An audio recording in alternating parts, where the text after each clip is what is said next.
Good morning. Good afternoon. Good evening. And good night. Goodbye. That's us. Goodbye. 4 streams in a row, baby. We're done.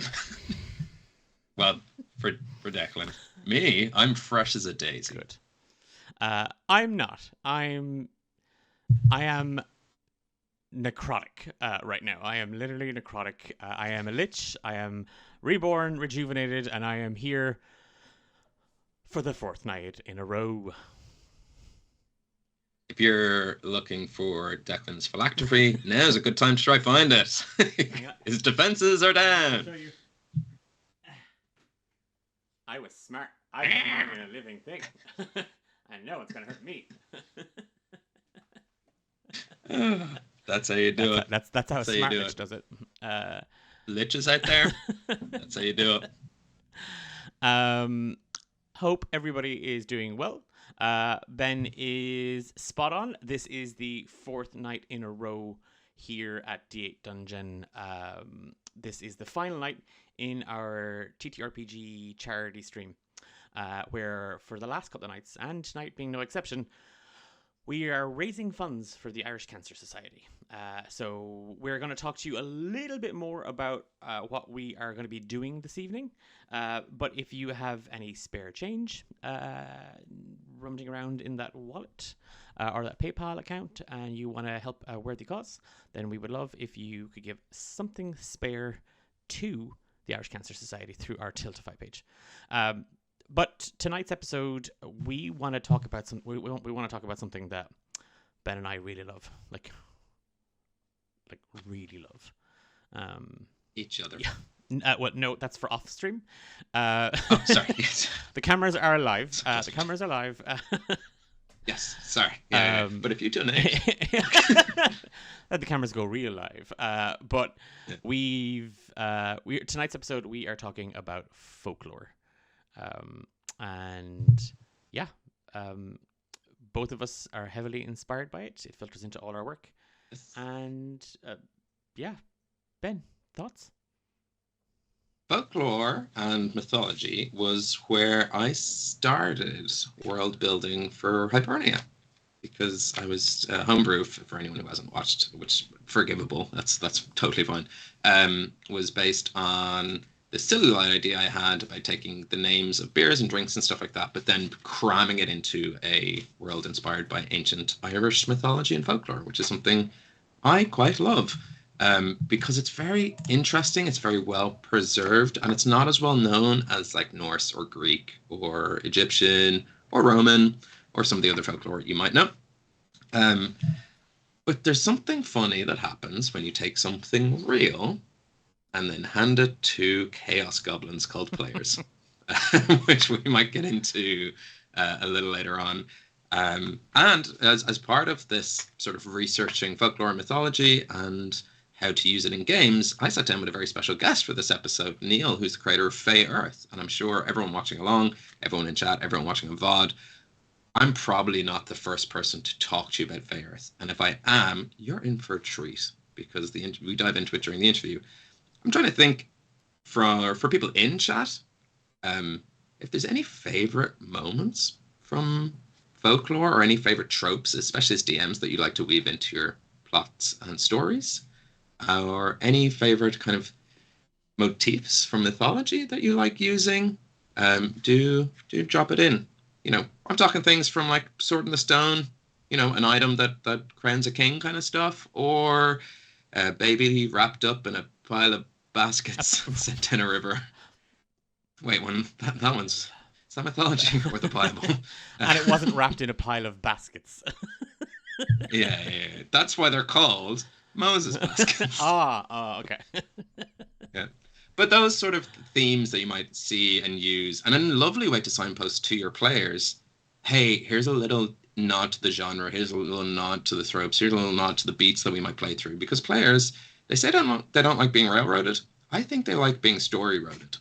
And they like kind of knowing what's going to happen, and that's when you can do nice little fun twists. And mythology and folklore is something people have a shared understanding of. So good thing to start with, good thing to mess around in.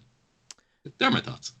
I like those thoughts. Those are really interesting thoughts. I also, I think every DM draws on some element of myth. And to be fair, so do players.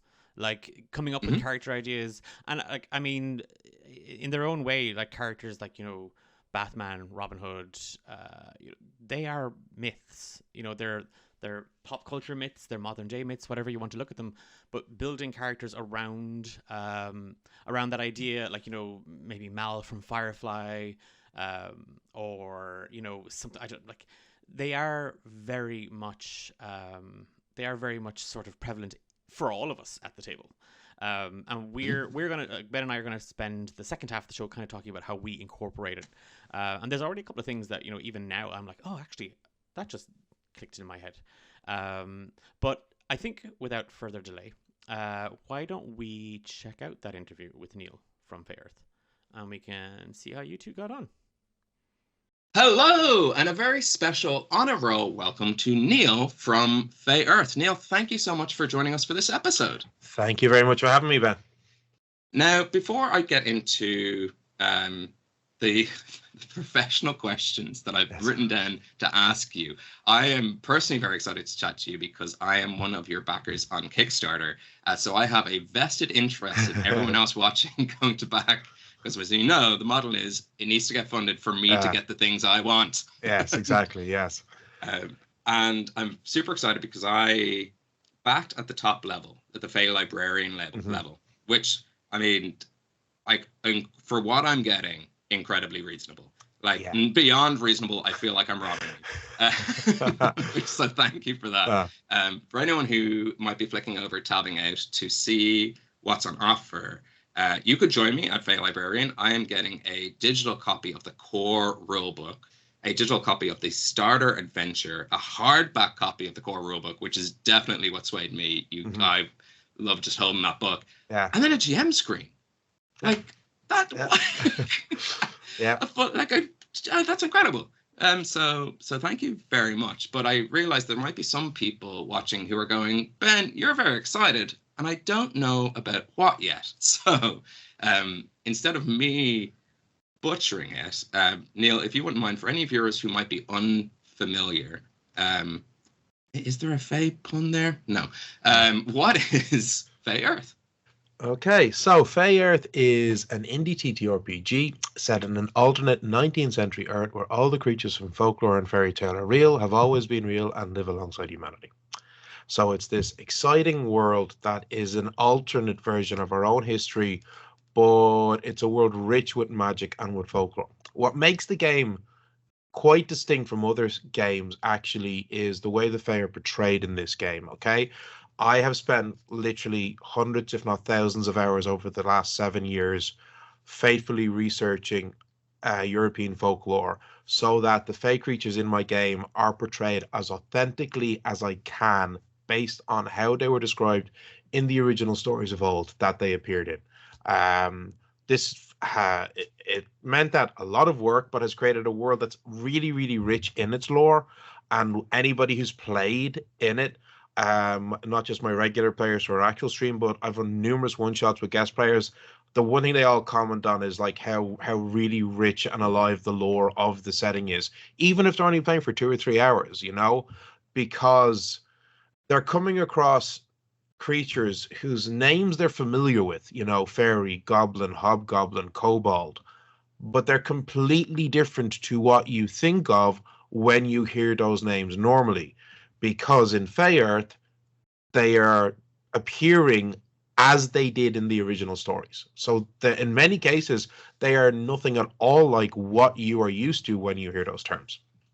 It's something I'm really excited about to play because as a boy who grew up in Ireland, much like many boys who grew up in Ireland, even just for 2 hours getting to, and we know how immersive tabletop can be and how genuinely I think our brains do trick us into feeling like we did do the things we did. Chatting to Fae, hanging out with fairies, living and breathing in a world that is just rich with folklore, which just reminds me of my childhood. So I'm very excited to get my hands on this. We're lucky. We don't realize it as Irishmen how lucky we are, how rich the folklore of Ireland is. because like that was the thing that really shocked me when I was doing my research. Because obviously I'm extremely knowledgeable in Irish folklore, and to a lesser extent know bits about Scottish, Welsh folklore, and the Nordic folklore.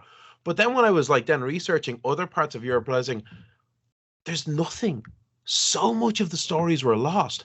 If you did not have individuals in your culture like the Brothers Grimm in Germany or Vito Italiano or in Italy, or people like that who actively were collecting these stories for prosperity, in many cases the stories were just lost or almost completely lost. You know, compare that to Ireland, where we have some of the richest and most well preserved folklore you will find, not just in Europe, but in the world, you know. And that was something that really shocked me, which just was even more of a motivation to really bring this world to life, so that these stories are kind of being preserved, you know, they're being retold in something that's, you know, an homage to the original story. Yeah, it's something when it comes to folklore, and for viewers, the penny's probably dropped as why we're talking to Neil, because it is an episode about folklore mythology. That I find the entry point quite interesting for people, because you'll have movies, books, TV shows, things that have existed now kind of in a modern era, heavily influenced by it. But if it was your first introduction, you'd be like, this story I'm reading is a little bit like that episode from Buffy. Yeah. And like, incorrect. No, the episode from Buffy is like the story. Exactly. Yeah. So speaking of where it all began, a personal question for you. What was your first introduction to folklore or mythology? Well, and this is going to sound very familiar to you, was in second class, hearing the stories about Children of Lear, you know, Fionn McCool, Cuchulainn, the incredibly rich mythology that we have in Ireland. You know, all those old stories. Now, I mean, as a child, I was an avid bookworm, so I'd read all of the ancient Greek myths, as well as then in, like, people don't realize it, but growing up in Ireland in the 90s, our mythology was literally part of the primary school curriculum. You know, this was like practically a history class, you know. So, you know, and you're hearing these incredibly rich stories. It's like, that was it, you know. You're in. If I didn't love mythology from studying the classics beforehand, you'd be instantly hooked. You know, you're reading about the Salmon of Knowledge, you know, Oisin and Neve and Tiernan Og and all these incredible stories, you know, that you're straight away hooked, you know. And then obviously as I got older, I'm then getting into classic high fantasy, you know, The Hobbit, The Lord of the Rings, The Silmarillion. I have actually read The Silmarillion. Not many people can say that. No, all the other high fantasy, and then getting into finding other books on folklore. I'm also in those weird tree-hugging neo-pagan types, so that was a whole other level of learning and reading as well. But yeah, so really it all just grew from there.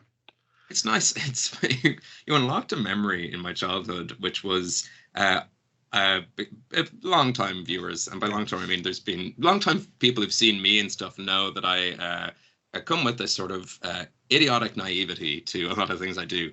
I forgot that I didn't realize the difference between history and folklore because of the way it was taught until I was much older, and I was just like, oh, sure, that happened in that did happen, didn't it? And it's because in Ireland they sort of moved from Cuchulainn, from Tiernan Og, from the stories of the Fianna into like stories of Brian Boru, who is real. Yes, so exactly. Like, and you can understand where but then not just that. When you hear stories about the She, the Fey, like in Ireland they'd just be called the little people, the Dini Mod, the good people, the fairies, you know, or the She. Like what people don't realize is that up until about 50 years ago, people believed in the existence of the She and of fairies and Fey folk just as much as they believed in the existence of, you know, rain and the weather. It was an integral part of Irish culture, especially in rural areas, in rural communities. And as you're saying, people would share these stories, and they would share them as a real event that occurred in history. And quite often in the stories, it would be, oh, such and such, who was the great granddad of Tom, who lives down the road. Like that level of realism and of part of the community, you know? So yeah, it's completely understandable that people who are growing up, and especially younger people, that they don't realize that, okay, this is this story is based on a historical event of someone we know definitely lived, and this is a story about somebody who claims to have been alive and may or may not have existed. It makes sense if you spent any time in our country where, 4 seasons can happen in a day, how easily it could be that you tell a story about a person who's traveling on the road for an entire year. Because it probably feels that way walking from one place to another, where you hit snow and sun and rain. They've gone through the seasons. I did grow up thinking my uncle was a literal pirate. So easily convinced. Speaking of theme stories, folklore, and it being an oral tradition, do you have a favorite common story or common theme found across any folklore? It doesn't have to be Irish. I know it's close to Paddy's Day, but any folklore, because there is a bit of cyclical repetition to them. I don't know, it's a tough one. I gotta say, I love the stories where a human manages to, by sheer dumb luck, catch a fey creature and then force them to give them a favor or a gift, which ends up going horribly wrong for them.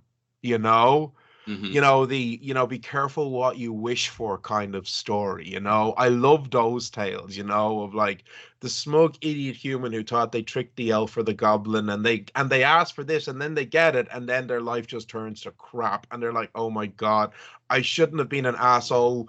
I should have just let them go. Mm-hmm. And if I had, they probably would have blessed me with like luck or some other thing instead. But no, I was cocky and thought I knew better, So I really love those stories. Yes, yeah.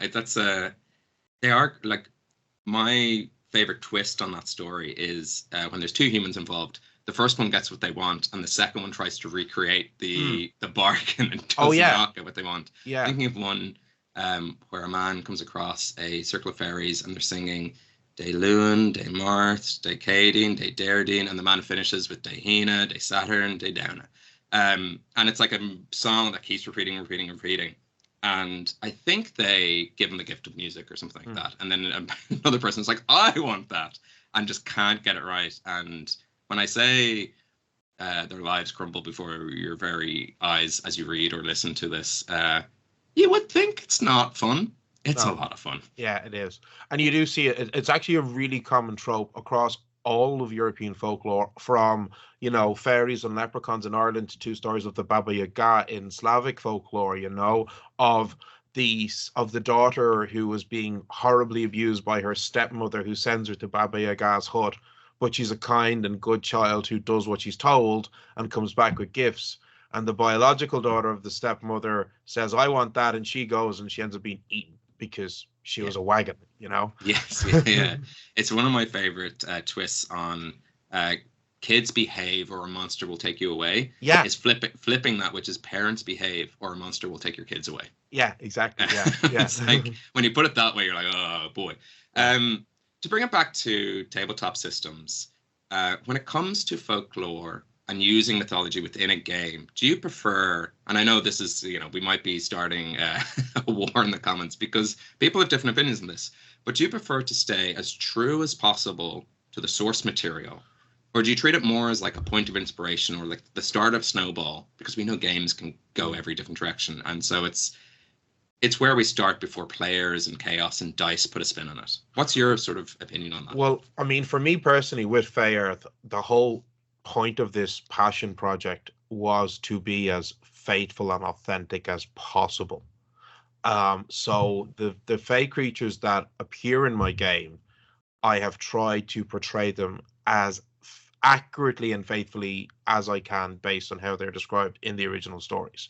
Now, however, I've tried to do it in such a way that I'm giving my GM an awful lot of freedom in how they run their own game. So then they can take these core elements that I've given you with my world, with the setting, and with the system that I've developed, and then you can run with that and do whatever you want with it. Because ultimately, when you buy my game, it's no longer my game, it's your game.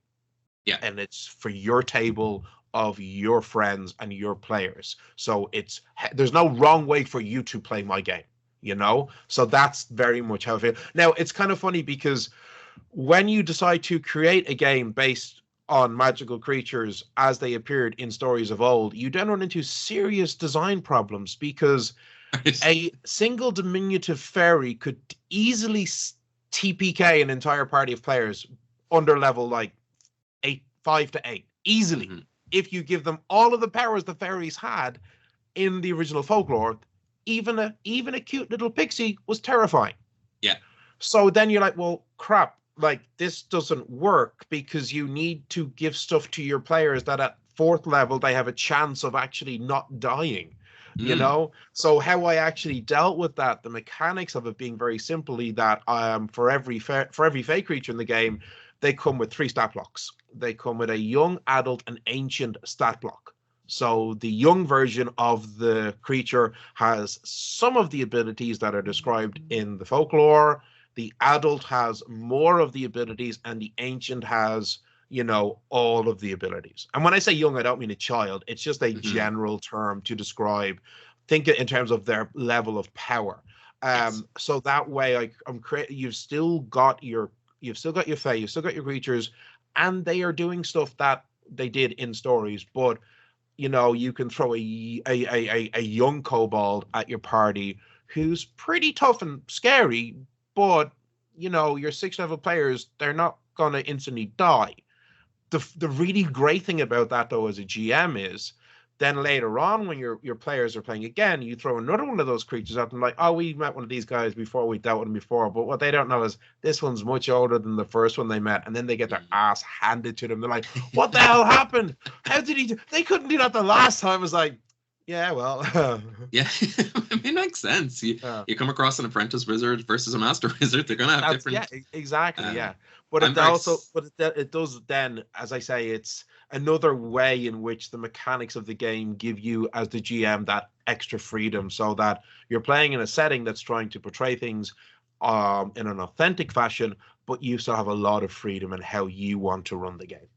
Which is something I'm very excited about exploring in a game I will run using Fey Earth, which is not, you know, outside of just different versions of these Fey creatures, different aspect of a singular Fey creature. Like, I'm a big fan of young, old, you know, the youth, the adult, the crone sort of situation, so that the players will come across the same person, but at different times and not always chronological. Yeah, because hey, it's folklore. That's a lovely way to do it. When you need a wise old Fey, you got a wise old Fey. When you need someone young and they're just kind of spur the party on, that's what they're there for. That kind of triple god, triple goddess aspects to definitely in Irish mythology. It's there. Yeah, I'm sure across the world as well.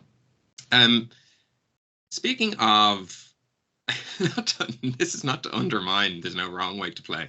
But this is outside of Fey Earth, because I think it's worth exploring it, especially knowing that what you're getting with Fey Earth is this accurate and genuine and authentic representation. And so what you might have come across in other games kind of twists it a little bit. I know for me, with the big systems, when I see a creature I'm familiar with from my own childhood and I read about it and it's so wrong. Yeah, I'm like, I know. What? Where'd she go? It's So any pet peeves when it comes to mythology or folklore in a game? How long have you got? I mean, the reality is, let's go big or go home. The Dragon game. I mean, the reality is, Gary Gygax got his hands on a book or encyclopedia of European folklore and mythology in the 70s, and basically culturally appropriated an entire continent worth of folklore. He just took the names of all these creatures because they sounded cool and threw them into a game where he didn't even bother trying to depict them as they appear in their original stories. I go for the classic example that I always give of a kobold. So when people think of kobold, they think of the 5e D&D kobold, cute little dragon-like people, okay? Kobolds come from German folklore, okay? They were a type of what I call domestic Fey, meaning that they were a Fey creature that lived in the home or maybe in a business place like a brewery or a mill. They would help out with chores around the house, provided you gave them food and or beer, and were generally respectful and nice to them, okay? They're always invisible, okay? You never see them. They are always invisible. They are incredibly magically powerful, physically incredibly strong. You see this actually in a lot of stories of domestic Fey, other examples being the brownies of Scotland, hobgoblins in in like Yorkshire, Northern England, and other places like that. Like the brownies from Scottish folklore. They would describe them as saying that they could, in a single night, thrash the same amount of grain that would take 10 men a full day. You know, so the kobolds, as I say, like, magically very powerful, always invisible. And there's a story that I remember reading. I think it was from Dusseldorf, but I'm not 100% sure, of a kobold that lived in the grand palace or estate house of a noble. Okay, and a young serving boy tricked the kobold into revealing itself, breaking its invisibility. Right. The kobold, upon realizing this, became so enraged he ripped the lad's arm off and beat him to death with it. Wow. That's what kobolds wear. But right. when we think of kobold, we think cute little NPC. Can I make a little creature? Exactly, yeah. Yes. Exploding little bag of wasp throwers. Exactly. So that's just one example. But that one story I love, because it really goes to show the massive level of disparity between how these creatures were depicted and what they were like in the original stories, and what people think of them based on how they're depicted in popular media. Yeah, and what I don't understand is if you just like the sound of something or the aesthetic of something, change it. Like, there's no reason to call the creatures in D&D kobold. Yeah, call them anything else. Like, you got 26 letters in the alphabet. Mix them up and throw something out. Exactly. Yeah. Just to close us out, and I think it's a good piece to leave any GMs or players watching with. Is there any advice you might give when bringing real world mythology? So speaking of, like, to not pull a Gygax on it, don't be that Gygax and do this instead. When you're bringing that into your fantasy games, is there anything you've learned over your years kind of building Fey Earth, or even just running any game, tips and tricks that you'd live by and just know it's a good place to start? I suppose the thing the thing I would think about is, like, if you pick a creature from a particular culture or folklore, I mean, obviously we should do this respectfully at all times, okay? There's a reason why Fey Earth is set in Europe, because I'm a white European, okay? I wasn't going to make something based on African bleeding folklore or Asian. I was like, no, I'm sticking to A, what I know really well, and B, what is appropriate for me to talk about, okay? So the first thing I say is, like, think, well, why are you bringing this into your game? And make sure A, you're doing it respectfully, and then B, when you then get into the situation of trying to figure out, okay, in the stories they have all these abilities, mechanically, how do I fit that into my game in a way that works within the system that I'm playing in and doesn't break the system that I'm playing in? That I find the way to balance that, to make sure you do a good job of it, is as you are figuring out how you're going to mechanically represent abilities, go back to the question of, why am I bringing them into the game? Do these abilities that I give them using the mechanics of my system allow me to represent what I was hoping to represent and tell the story I was hoping to tell with this creature? I think that's brilliant. And if you're thinking, God, this interview has been so gripping, I haven't had a chance to tab out and support and back Fey Earth, the Kickstarter, now's your chance, because we're about to go back to the studio. So do a little command or squiggly thing if you're using a Mac. Command T over to Kickstarter. You'll find this. Just type in Fey Earth, but you'll also have Brambleheart Games. So that's where you know you're in the right place. I will have links everywhere around here. So you can just click right in chat, or if you're watching on VOD after the fact, you'll find it in the show description. Neil, thank you so much for joining us on a roll. Back to you guys in the studio. Thanks. Bye. Fey Earth is a tabletop role-playing game set in an alternate 19th century Earth, where all the creatures from folklore and fairy tale are real, have always been real, and live openly alongside humanity. It is a game based heavily on folklore, in which the Fey and magical beings depicted are as they were described in the original stories from whence they came. This means, when you play Fey Earth, you will find yourself coming across many creatures whose names are very familiar, but whose appearance, personalities, and powers are very different from what you might be used to. It is a world, however, in which the Fey have developed alongside humanity, and while in many ways they are similar in how they appeared in fairy tales, In other ways, they are also advanced in a similar fashion to humans. We hope to have sparked your interest, and we look forward to welcoming you to this world of folklore, fairy tale, and magic. Welcome to Fey Earth. Welcome back to studio from me to me. Seamless. Oh no, seamless. Yeah, what a system! I can't wait. If you have a chance, head over to Kickstarter, back it, because we gotta get this thing backed. So I personally get to play it. That's what I care about. Yes, I've also backed it. I would also like to play it. And last night, I don't know if you were watching the stream last night, but Apollo, who was one of our guest players in last night's game, has played it with Neil over on their channel. And I was very subtle in my, please invite me to play. I really want to play. Can I play? I maybe Neil didn't pick up on it. I was very subtle about it, but I too want to see this backed so I can get my teeth into the system and the world, the level of detail that 100%. Neil has gone to. And I've seen him. He's run some scenarios as part of D8 Dungeon Drive, and like I've just it's class. Like I love that weaving together and just making something new out of things that we know. Yeah, it's an opportunity to have a genuine insight into the stories that like our own ancestors would have been told around a hearth and a home, and to put a little twist on it, which we will get into a little bit later. This trope of taking a story, taking a myth or tale, and twisting it. But before we do, I suppose to highlight how well Neon does it, here's how badly I do it, because our next section of the show we're calling Homebrewing, which is to bring you through some of the items or things we've created for our own worlds that have been inspired by folklore and mythology. So I've brought to the table this week a player class I made for one of my players, which is the Puka. So I've made a Puka player class with subclasses, with backstories to why they are, with kind of the stat blocks all figured out. This is for a 5e system. And Declan, you're bringing us a place, right? Yes, I am. I homebrew locations in a big way, and not only the location but the people in it, and even the legends and the myths and the folklore around those places, and like even like the little stories that are whispered like that over a fireplace amongst the villagers or the townsfolk. So I'm going to be talking about the village of Canuck and how you can establish a myth within a game.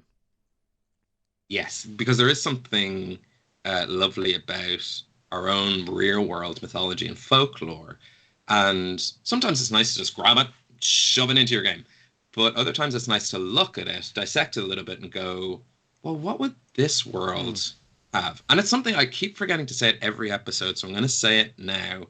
The tip 0 for any player, any DM, anyone role playing is, if this is true, what else is true?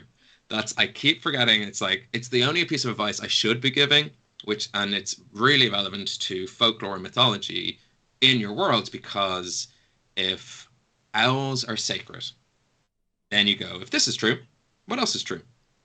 And you suddenly start building out your world based on that. So maybe there's stories about it, and that's your dip into folklore. Maybe certain Aarakocra, if you're playing D&D, have a calling towards being clerics and paladins because of the myth there. So I suppose without further ado, to get into the homebrewing section, the Puka class is up for grabs today as part of what we're raising funds for the Irish Cancer Society. So if you're donating, if you have a little bit to spare, you can buy this off me in exchange for donating to a wonderful cause, which is the Irish Cancer Society. So it's a full player class available. And here's a little tip for DMs if you are homebrewing something for your players based on folklore. This is what I like to do when I'm making something. I'm not a mechanics smart person. I understand a lot of thought and effort has gone into balancing things, which apparently is a thing we should care about in games. I don't know why, but I know Neil, we interviewed, knows why. Hence, you have the young, the kind of middle-aged, and the old Fey. And so for me, I like to look at existing player races, and then take the closest thing to it and kind of mix and match and then make it into something new. Or take multiple aspects of different races and kind of smash them together. So in this case, my Puka player class was based on halflings. So I built, actually I don't know, I don't need to whip it up, but I will go look for it so I can actually talk to you about the specific elements of it. Let me just switch over to D&D. Yeah, while Ben's doing that, I actually do agree with Ben there, and that's sort of, I don't want to say Frankensteining of things together, but it is, like, I want to make this thing, I don't really know what the processes are, but there's actually something there, and it's not the exact flavor that I want. So why don't I take that as the skeleton, and then I'm going to take a little bit from this thing, and I'm going to take a little bit actually from this other system entirely, and I'm going to mash them in. I'm also in the same camp as Ben in that, like, what's the crack here with balancing this? We can do it on the fly. We'll oh, that's a little overpowered. That's a little underpowered. Okay, remind me, and we'll take a look at it. This is and I will explain that narratively as to, oh, that thing you did, yeah, not happening again, and here's why. But that sort of as a good place to start and to kind of get your bearings in that sort of homebrew mindset, looking at what's out there that's established, that you can go, okay, this and this all work, but they aren't quite the exact thing I need, so yoink and dabble. Yeah, and it's a good way to do it. You won't know if something's unbalanced unless you try it, and I know a lot of people, when it comes to homebrewing stuff or drawing from folklore and myth, they might be a little hesitant about getting it wrong. Hopefully, your table is a wonderful, safe, and supportive place, which it's safe to get things wrong. So the things I made for the Puka, I actually took a quote from Douglas Hyde up top. Always nice, I find, to do a little volos on it. And when you're making a new race, write in something that feels more like what do you call those things?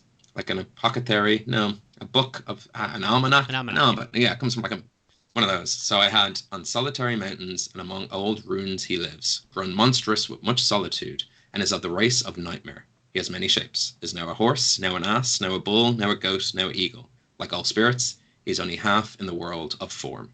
And so that was a really nice visual to go with. So what I did for the Puka was took a little bit of changeling and a little bit of halfling and put it together. But the lore I put into it for my world is that when Pukas are in a more adolescent state, they can shapeshift willy-nilly, but they have very baseline stats. And then at a moment of like maturity or sort of growing into, that's when your player can pick a sub race. So in the way that you have like stout halflings and lightfoot halflings, this is where the Pukas in my games can pick. And I have a donkey Puka, a goat Puka, a hare Puka, and a hound Puka. And each of them come with their own little flavor of stat block. So for example, the hare Puka comes with the lucky trait. So when you roll a 1 on a d20, you can reroll and must use the reroll. But the hound comes with a thing I called everyone's best friend. You have advantage on all charisma-based checks and gain proficiency in persuasion. So like a very maybe overpowered bard character. Who knows? No one's played it yet. Don't know how broken it is. But donkey, I gave extra movement and proficiency in athletics. And goat, I gave more strength and a thing called mitten feet. So your climbing speed is equal to your walking speed. When it came to names, I think I took this from real folklore. But I said the Puka take their names from simple elements. No, I took it actually from Keelan, who was my player, who was called Huck. And I like the idea that Puka take their name from simple elements of nature found in the surroundings, or simple cacophonous words. So acorns, bloom, fizzgig, hoot, huck, kiki, mim, pine cup, plume, twigs, whizzer, that kind of thing seems like a good space to be as a Puka. Or simply, I am the Puka, which brings me into a little bit of folklore. Folklore rules, hardly. Folklore mechanics, I suppose. But this idea, and we'll get into this after we chat a little bit about Canuck, of in folklore you have the fox, the owl, the wolf, the bear, the thing, and it's always the same characteristics held within this owl, or within this fox, or within this bear. And they just fill in those stories where the boy comes across the wolf, and the wolf is always the wolf, and will always kind of share the same characteristics, no matter where that story is told, or when it's told, or what the story is about. And so for my puka race, totally fine to just be like, and the puka, the one and only in this world, which is a nice way to do it. So that was a little introduction to puka. If anyone wants to donate, I will share the full character sheet for you to use at your table to the chagrin of your DM, I presume, or to the benefit of your DM if you want to mess around with it as well. I'm a big believer in, and I've said this actually in a couple of episodes on, drawing on the things you know, and drawing on the things that you've experienced yourself, and using those to sort of kickstart the world, to kickstart the space that you are in. And for me and the village of Canuck, it's, I suppose, it's based on, actually, in my mind's eye, when I'm there and I'm describing it, I actually see a very particular place. The Canuck is based on the village that my mother grew up in West Limerick. And it is that, I've written, I'll give you some statistics on the village and maybe some kind of information just about the kind of where it kind of came from, and how I've tied myth and folklore into some of these spaces. So Canuck is found in the heart of Inishtarrag. The village is nestled between 4 hills, farmland, and a small woods border the town. The town is accessed by the West Road and the Low Road to the south. The village is overseen by a small council of elders led by Maester Richter, who resides in the town hall that also acts as school and council office. To the south of the village, there's an old quarry that supplies the local mason. To the north, there's a small wooded area known as the Ash Grove. To the east, Downfield Road, and the other side of Burn Hill, is a small estate known as the Red Orchard. The majority of those living in and around the village make a living as farmers, labourers, or hunters. Though the village does not have a tavern, the village does have a tavern, general store, blacksmith, and masonry. Some other villagers run services from their home, including a retired herbalist, a dressmaker, and a carpenter. Nestled atop the second hill and overlooking the village is the Summer Keep Guildhall, established by the famed hero Byron Oakenshield. And all of those things I may have mentioned there, like the Red Orchard, the Ash Grove, Burn Hill, all of these things actually, all of these things are taken from places and even people I know growing up as a child, and stories of things that I grew up with as a child. And I love to incorporate those things and that sort of, that imagination or wonder of that kids get, that thing of I used to always invent stories about certain people or certain places, and kind of ask myself, what is that, or where is that kind of coming from, or what does that actually entail or involve or mean. And I'm when it comes to Canuck and some of those spaces, not necessarily all of them, but some of those spaces, there is an awful lot to be explored in there. I think we may have lost Ben. Both of us are having kind of connectivity issues this evening. We've kind of highlighted that there was a few bits and pieces going on or going wrong, but no doubt he shall be back. Internet might have dropped. He'll be back ASAP. Great. It's now Declan on a roll, and Declan's on a roll about Canuck and the village that he made up. Ben's here. He's frozen in spirit.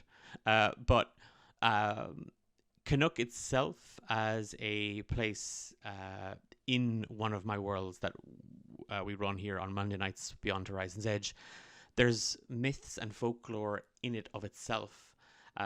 There's, as mentioned, the Ash Grove, and this place that parents kind of warn their children to not. Yeah, I agree, Dopes and Dragons. He's froze and he's looking. At first, for a second, I thought he might have put up one of those screens as he kind of dozed off, but no, he is just stuck like that. Or he's a really good mime. I haven't quite worked it out, but I took the Ash Grove, and it was this idea of that those stories we learn as children, you know, that if you don't go too far out into the fields, don't go too far into the woods. There's things in there that will get you. There are things there that will hurt you and harm you. And that's your parents telling you, you know, that it's dangerous to go alone. Take this sword. But that idea of, you know, don't wander too far. You need to be able to get home. And taking that idea and those stories and turning them into this sort of space where there is actually stuff within the woods. There is things that could get you, could grab you, could harm you. And in the last couple of episodes, we have delved into a little bit of that, kind of looking at the prologues behind it, where as we were kind of looking into the backstories and the histories of our characters in this campaign, there was an incident where a child went missing. She went after her prized pig, who had wandered into the woods, and immediately the village starts panicking because all those stories we tell ourselves about there's things in the woods that are going to get the kids, suddenly the adults are afraid because they were kids once as well. And those myths and those stories and those folk tales, they come back to us. Like, they come back to us in a big, big way as adults. Those are the things that kind of scare us now a little bit. Just that the fear has shifted. We're now afraid for the next generation. We're now afraid for the kids at our feet. So when one of them goes missing, it is that worry of, oh gosh, wait, is there things in the woods? And it was that sort of, that reality of there's something else to blame here. And we don't really know how to deal with this, because these things aren't within our control. And I had an old woman, a bit of a town gossip, kind of going on about how the child was always talking to the fairies and was always away with the fairies, and you know, she's kind of to blame herself for luring them in and all that kind of stuff. And it literally just turns out that she took her pig out for a walk and kind of got lost, and a tree ant took care of her and then didn't want to leave her go because it thought she was just a little sapling.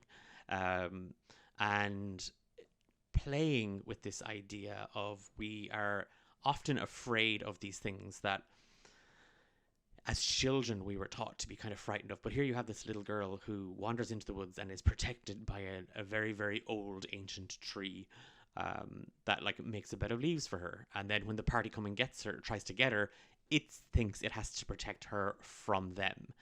Because it thinks that that little child is part of its forest and needs to protect her from the party.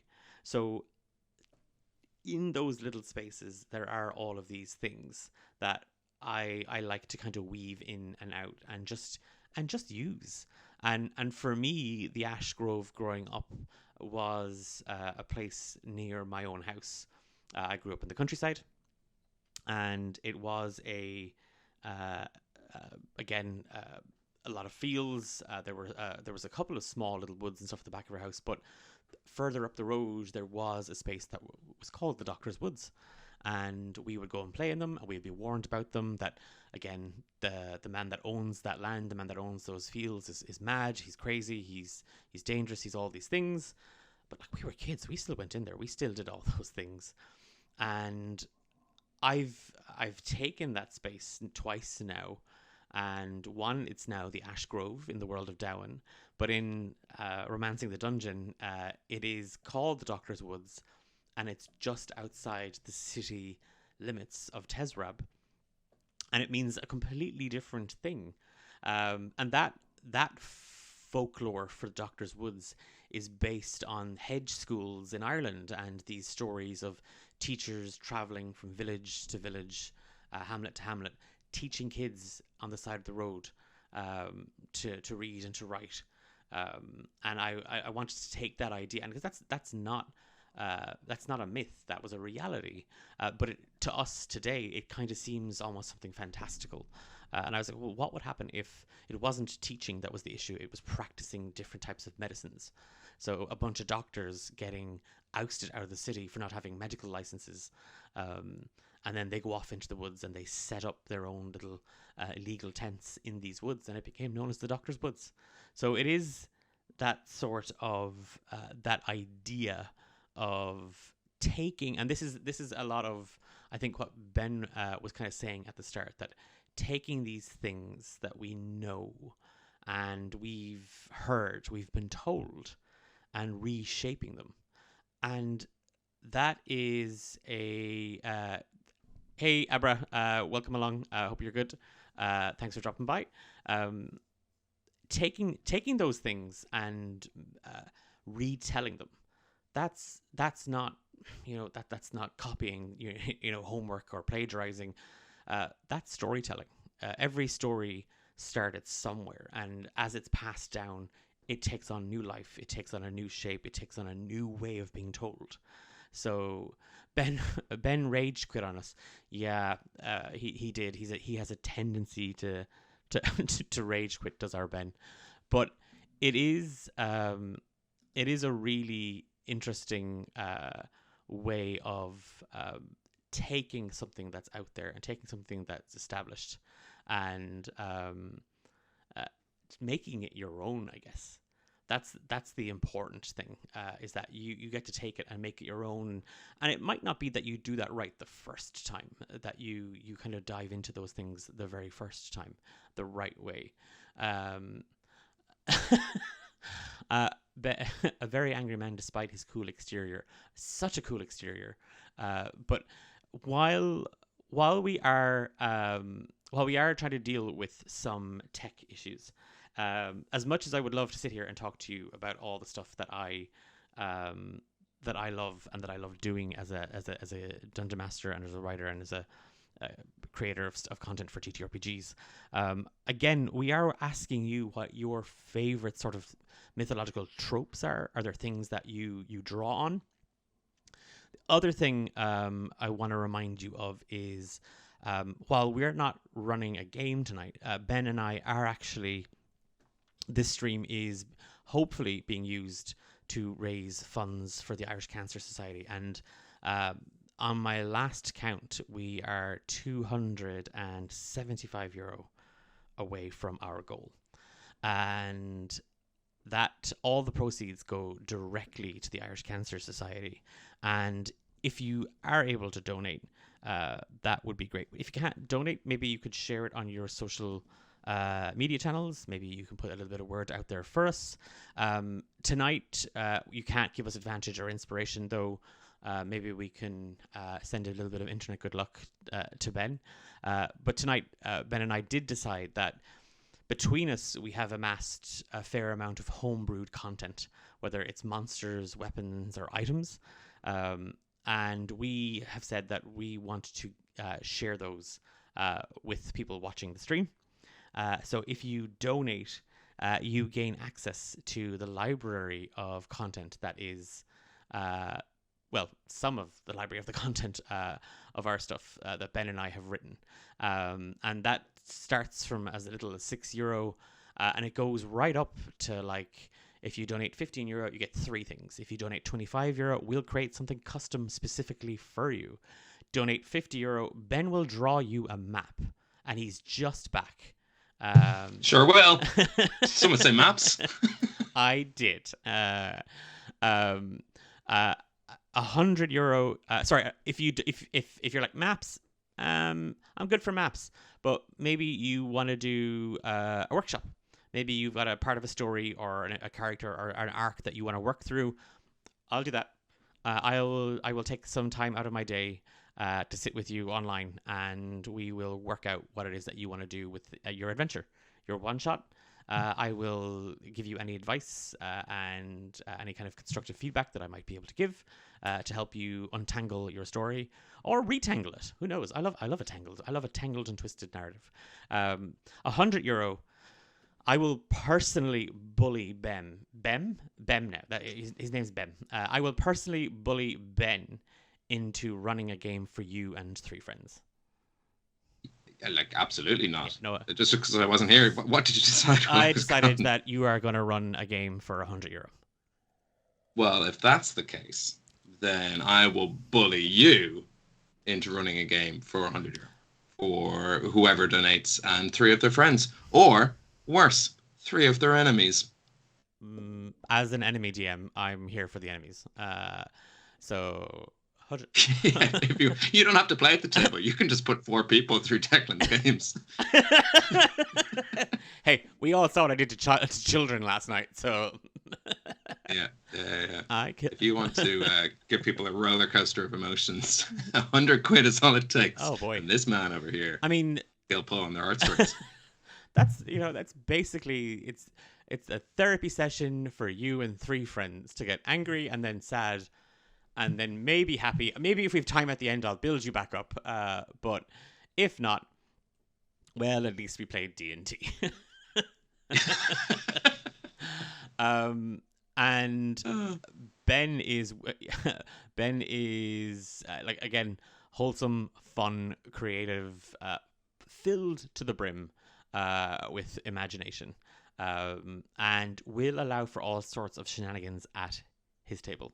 So can personally vouch, and so can Dopes and Dragons. Yeah, we've played. So big props to Ben. So, and if we play online, I might be there. If my internet holds up, there could be things happening at the table that I'm not there for. And if you've seen the Homebrew finale, you know my internet cuts out at a very dramatic time. I find it's perfect time to give yourselves levels as well. When the DM's connection just drops, everybody gets a level. But we've a couple more bits and pieces to talk about this evening. But if it's all the same with you, Ben had his break. I need... I wouldn't call it a break, but I had it. Welcome to the Irish infrastructure and our terrible, terrible broadband.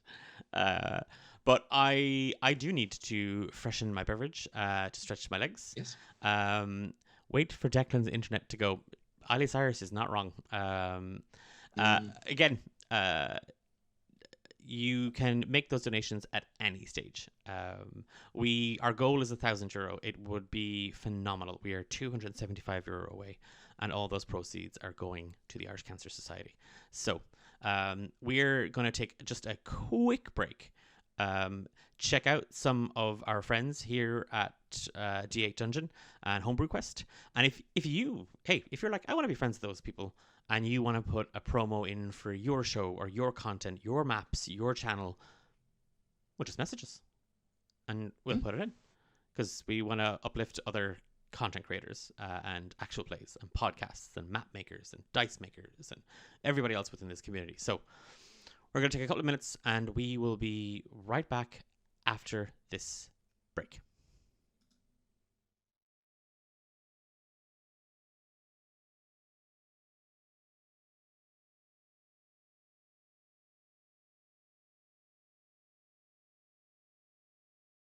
Hi, we're Horde of Tales. We're an EU-based actual play Twitch channel.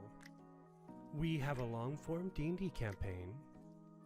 You may note us as one, two, three. three. The plane jumpers. Plane diver. No. Divers? How did we mess this up?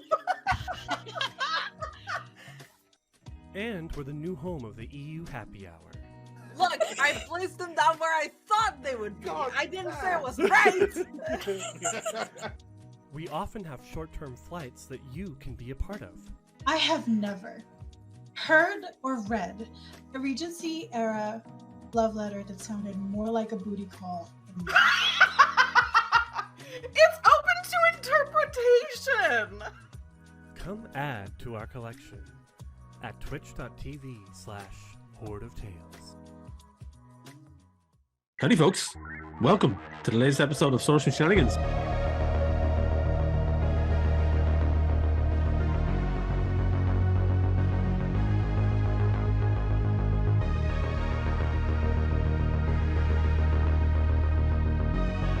You haven't seen any cows, have you?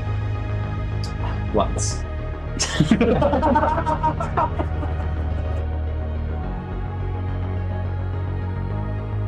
Going to cast I'm sorry in advance. I'm going to cast heat metal on the horse's bit. Oh. The believed to be Shar. Shar kind of pulls herself back, and she's like, well, it looks like we have ourselves a game.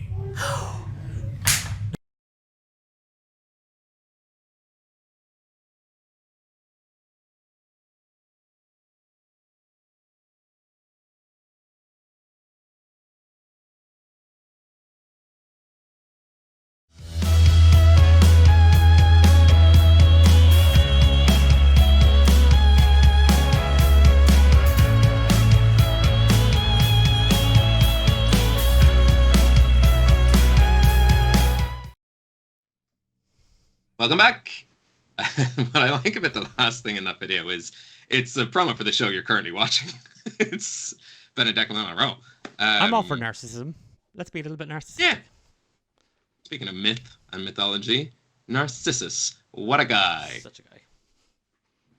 Actually, one of my favorite myths is the story of Narcissus and Narcissus and Echo. The little creature that was cursed to being in it. It's a sweet little story. You gotta look it up. Declan, I promised you. I'm gonna tell people watching. Before the stream started, I said, Declan, you've been streaming now 4 days in a row. Let me do the heavy lifting. Let me talk. Let me do whatever. And what did I do? But get hoisted by my own petard. Yeah, it's a classic. Don't ask the fairies for what you want; they'll give you what you don't situation. So if I can, I think no harm in me reminding people about some of the things that you can get if you donate along, from as low as like £6, which is the price of a pint, in and around my neck of the woods. And as a little tease for what you might get if you donate something from my little bag of tricks, from my shop called the Purveyors of Peculiar Particulars, which was run by a guy called Goat in a little town called McGeller. There is an item that you can get called the Knot Spider. And the Knot Spider, I can't tell you a lot about it, but you can use it, because if I tell you that you just take it, you won't give us the money. But it can unfurl itself into a small mechanical spider when activated, and this spider is adept at tying or untying various knots. So if you've a rogue in your party and you want to give them a cool little magical item, maybe consider donating £6 and you might end up with the Knot Spider, which is a cool little thing that they can have, and sort of edgy, like rogue should be. The next one on today's auction block is a nice way. You know the way when you're playing and you're like, okay, we all have sending, or we've sending stones, or we have ways to communicate with each other. I made that worse for my players by creating a little homebrewed thing, which I'll tell you the end of it. I'll tell you the name at the end. But it's presented as a small wooden box with a compass carved on top, and inside there are 3 gemstones, all a light mossy green, marbled with white light specks. And this was originally made for 3 brothers, Macrania, Macquill, and Maciecht, the sun, the hazel, and the plough, which is a direct pull from Irish mythology. It's a compass to help you find your pals. So I call it the Compals. I don't know why they didn't want to buy it. But it is a compass to help you find your pals. You could, for the low price of €6 donate, and you might get that. So it really is a lucky dip. There's plenty. I've got a whole page of things. There's the delicate brooch of broaching delicately. There's the page turner, the cloak of the edgelord. There's the shield. It's a shy shield.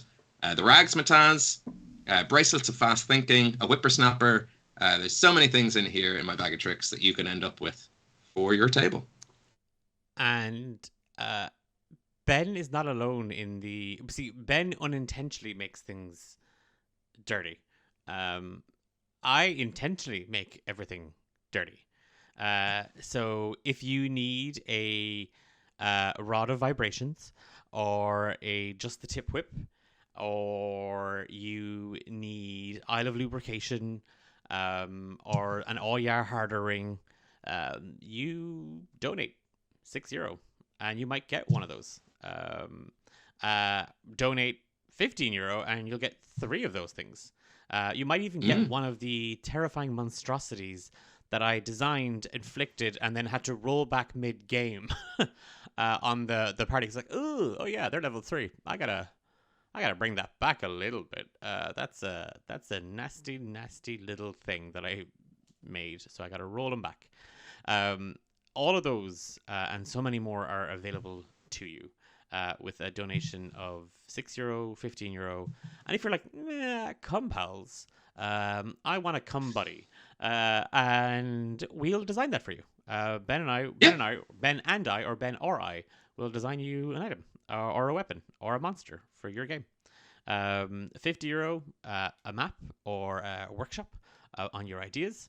€100, I will emotionally blackmail Ben. I mean, I have power over his character. I will make Ben DM a game for you or threaten his character with a de-leveling. There is nothing I won't do for a cool sword. Yeah. Or my cool sword being taken away from me. Yeah. That other one. So yeah, all of the donations tonight are going directly to the Irish Cancer Society, as we've said a couple of times now, and their Heroes from Home 2024 campaign. We are €260 away from the goal, which is mad. And that's only a couple of maps. That's actually 5 maps or 5 workshops. That's a game from Ben or a game from me. A game from Ben and a game from me and a map. And we're done. We're out of here nearly.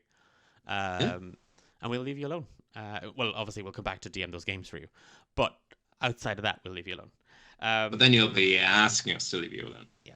So there's that. Is there? I promise I'm okay at maps. So like, no, he is. It's not. Yeah, I'm okay at them. Ben is really good. So I hand draw them too, so they're hand drawn. I wonder if I can show you a hand drawn map. Just very quickly, loosely. I will. I'll show you a map I drew recently without giving anything away, because it's still kind of secret. So as I go find that, what are we talking about next? We're talking about Mythlore and folklore. Mythlore. We're talking about our arch nemesis, Mythlore. Mythlore. Well, if it isn't you, my friend, Mythlore. We are talking about incorporating myth and folklore into your table. Yes. And because it can come with issues. Like it's not always perfect. It's not always easy. So it is that thing of you bring out, a big bad, or you bring in an NPC. Thank you, Kate, for your donation of €10. That's amazing. We are €750. It's 250. That's Ben. That's 5 maps. 5 maps. Look, and it could be a map like this. Yes. Yeah. I've seen that map in real life, and it's class. It's actually really class. Kate, thank you so much for your donation of €10. But what happens when you are bringing a myth into your world from something established, and the players go, "Seen it. Oh, we know that already." And that thing of like they kind of have this idea of they have an expectation already there. And what can you do with that? Or if it's that thing of this is too close to the thing. Is it that thing of they've guessed the end by the time it comes round, and dealing with those bits and pieces. We've an anonymous donation of €5. Thank you so much for that. It was so close to our goal. We're creeping up slow and steady. So thank you all so much for your time and your donations. Ben, what do you how do you juggle using, because we both talked, we talked about Puka and we talked about the Canuck there. Like, how do you find the balance in taking established folklore or established myths into your games? Well, I don't know if we've differing views on this, which is could be good if we do. The pantheon for Hibernia, the world that the first campaign in Homebrew was set in, were all based on Irish gods.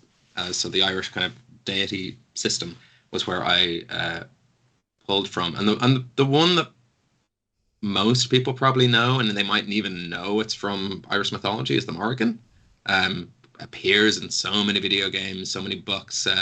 Usually tall, scantily clad, sexy, raven-haired woman who spurs the hero on in a rather outdated way. It's very Conan the Barbarian in that sense. So I was a little worried that my players would know or begin to suspect, the flock of ravens that were following them might have something more to do with the plot than just being a description of atmosphere. I think players, give them credit where credit's due. if they do figure it out, or if they do know it, I think it's okay to have a little bit of meta knowledge in that.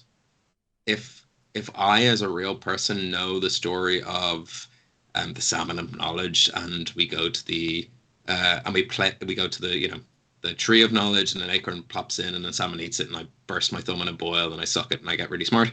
If I figure that out as a player, I'm okay as a DM when that happens, which is kind of letting them play at the beats. It's kind of fun sometimes. It's why I love themed games where it's like we're doing Ghostbusters, and everyone plays into the tropes of Ghostbusters. However, don't be afraid to twist things up, change things around a little bit. The game will move. I think it's a good jumping off point. And I also think you as a DM will have done a lot of research and double checking and sort of like spanning through books to get it. It will be fresher in your mind than it will be in the players. They mightn't pick up on it straight away. If you want them to get it, make it obvious. Because I know I, as a player, sometimes this happened to me in Declan recently, where I rolled insight and it was high, and then we played out a scene, and I had to kind of go like, okay, but just for me, Ben the idiot, what is he saying? And it was like this, and this. I'm like, okay, yeah, cool. So don't be afraid to spell it out and to really draw on those tropes, because through that, also dice will cause chaos. So things will change, even if the story's meant to play a certain way. You'll roll dice and it won't. So that's my feeling on it. It's funny that you say that, because the Morrigan is one of my tropes. I actually wrote it down, with the prompt that was coming in. Like, do you have a favorite sort of prompt? But again, I'm always afraid that the players are going to look at it and kind of go, ooh, that's that thing. And I'm like, well, yes and no, because this is my Morrigan, and my Morrigan isn't the Morrigan as established in, Irish mythology.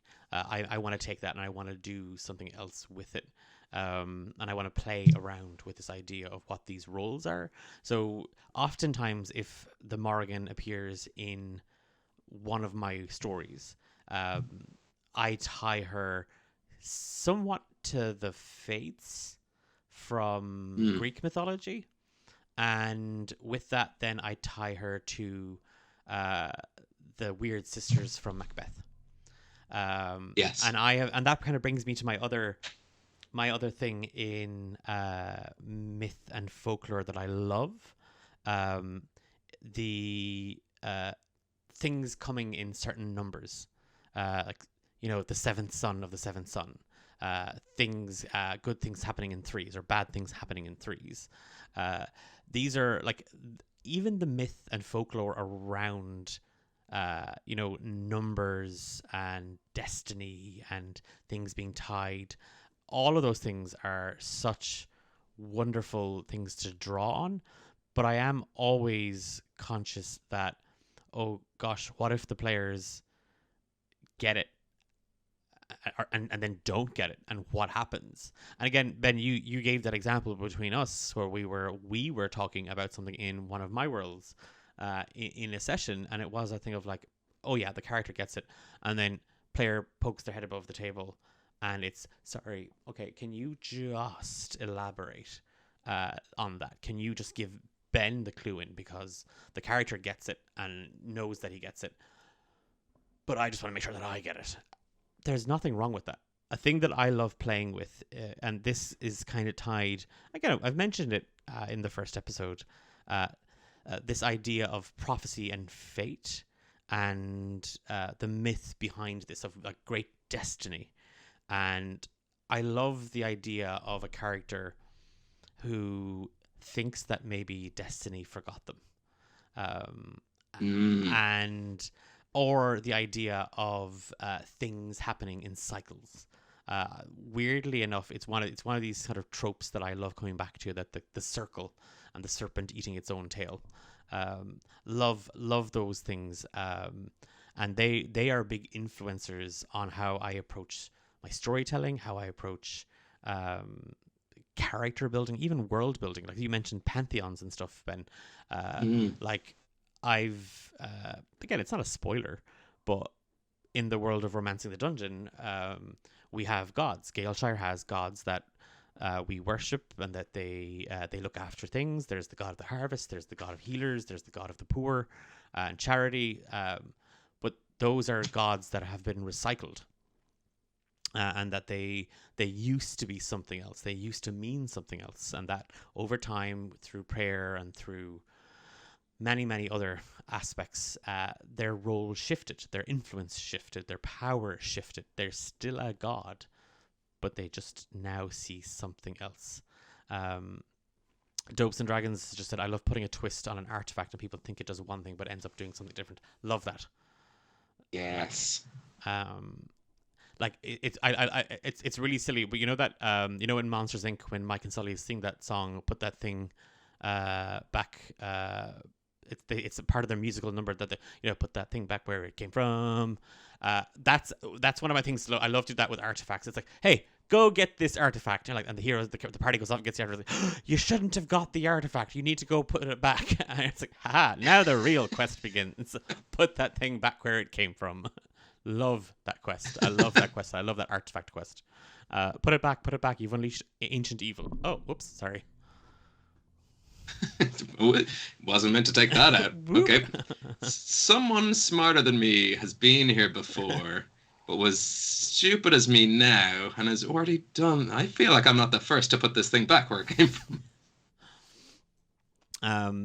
Yeah, no, it's a lot of fun. It's a lot of fun to kind of just play with those things and dabble with them a little bit. And again, like the Horseboy, tempting the party with cursed magical items. Yes. Yeah, with great power comes great consequence. Yep, I'll give you a really powerful sword, and when it inflicts damage, it takes power from you. I love it. Such a fun way, and the dynamic that can bring out in the party as well. If you kind of put that artifact in front of them, you put that weapon in front of them, you put that item in front of them, and say, "You need this." ... And watch as the cleric and the paladin squabble over it, because their gods, their factions, their beliefs conflict with it, or maybe the warlock has been assigned. That's the thing you need to get for your patron. They need that. I love that stuff. Identify runes, cursed items. Double bluff. Dopes and Dragons, double bluff. A good cursed item wears a false mask, and you can always let them know that it lingers a little bit. Something lingers a little bit below the surface that you'd need to take it somewhere to get a real, an expert. But doing an identification spell in the middle of combat or in the middle of the adventure, you don't really have, unless you want to stop. And if you stop, stuff's coming for you. So I don't know. I love a little sort of like, there's more to this than you first sensed. Ben, I'd also I just want to very quickly point out one thing. We're at €900. Oh shit! Yeah, because I realized there was a loophole. I'm just gonna make you GM for me. Oh yeah! So I just sure is a loophole. I just bought that. I just bought it so that you have to run a game for me. Yeah. Yay! Yeah. Easy to do. Sorry, if anybody else was looking at that they're like, oh man, I want Ben to run a game for me. I'm like, haha, beat you to it. Ben now has to run a game. I was like, wait a minute, that would be a great thing to do. So good thinking. Gotcha. I'll do that one in person, so at least I'm not glitching out. Glitch. Oh no! What did you say? Ben bot's broken. Yeah. It just dawned on me. I was like, wait a minute, I can just make Ben run. If make Ben GM for me. You got me. And any system too. There is, if I'm coming through clear, I was looking through my notes when we were talking about these this topic for today, and there was a little tidbit, a tiny bit of advice that I gave myself. Nope, Ben, you're gone again. Back when, and to use tropes. Yep. No, you are. No. It just, you were talking. Sorry, you were gone and then you were back, and you were just talking about tropes, so it kind of sped through. Sorry. Yes. So the tropes I use when to use myth and when to use folklore is I realize that when I'm using myth, I use it for big world stuff. So god bases, items, magical artifacts, big arc campaign plots. This needs to happen there. But where I find inspiration in folklore is smaller one-shots and story beats. So like in traveling, they might come across some of the tropes of folklore. They might come across some of the people. This is where I'd introduce like the fox or the owl or the wolf, one of those tropes. Or the more kind of everyday life stories, which I don't know if it's like a clear definition. I don't know if that's like the true academic definition between the difference between the two. Myth is this and folklore is that. But the way I always think of it is like folklore is the story of the people. Myth is the story of the culture. I do think Ben is kind of onto something in that idea of using the using the stories in a big way, like that myth for the big world stuff, and then like Ben was saying, the folklore for those things that as the party navigate that world that they get to experience it, because it can add such a wonderful depth and flavor to that space and to those things that you are doing. And Dopes and Dragons, thank you so much for that donation of €50. That was phenomenal. That brings us to just 50 €50 shy of our goal. So thank you both so much for that. Really appreciate it. I'm not sure if I think we have lost Ben again. I think he's dropped out of my call. So I'm gonna keep the show going because I know that's what Ben would want. So I'll keep going. I'm gonna echo Ben then in that sort of the myths in your worlds can be these big things that we can use to help with kind of even the formation of the world. How kings come into power, how the gods act, and are the gods even present?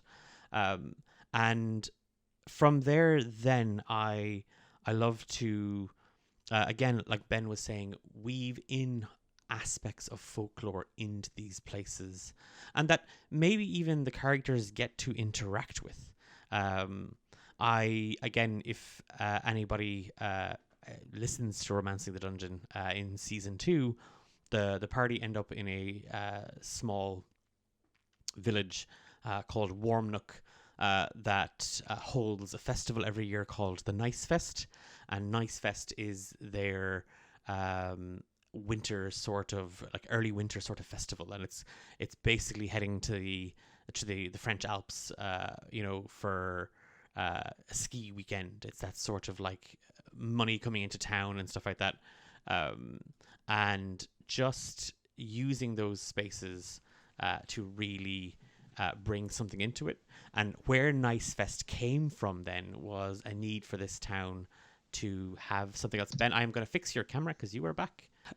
But your this idea of the myth forming the world and the folklore, the thing that the players move through. And I was just talking about Nice Fest and that. Mention.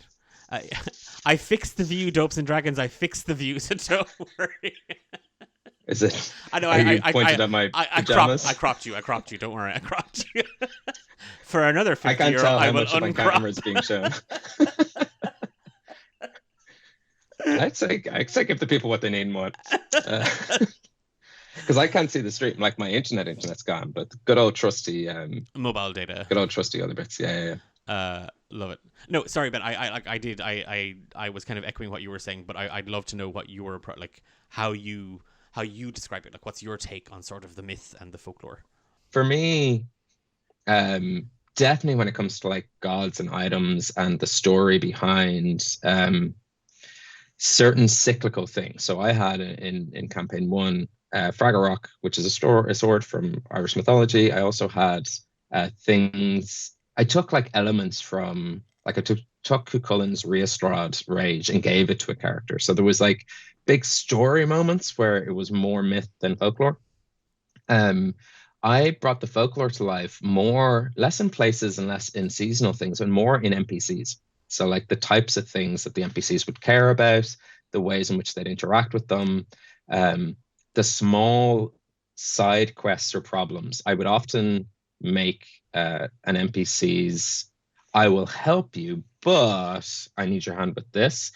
That this would often be based on a common piece of folklore, which actually I've grabbed a lot of books. So like I have this wonderful book called The Treasury of Irish Fairy and Folk Tales, which is like beautifully crafted. And some, look, don't get me wrong, some folklore is like a man got in a boat, he crossed the river and he fell in. Don't get boats, I guess. Like, that's it. And you're like, what? That's the story?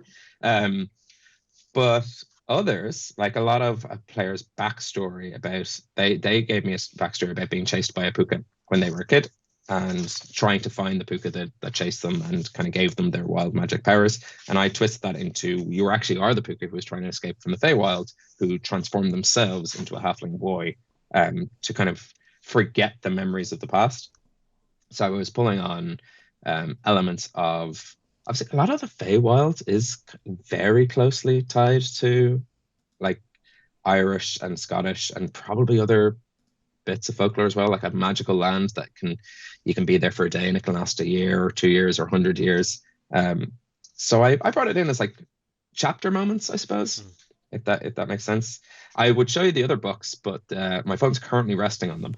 So this is the only one that didn't make the cut.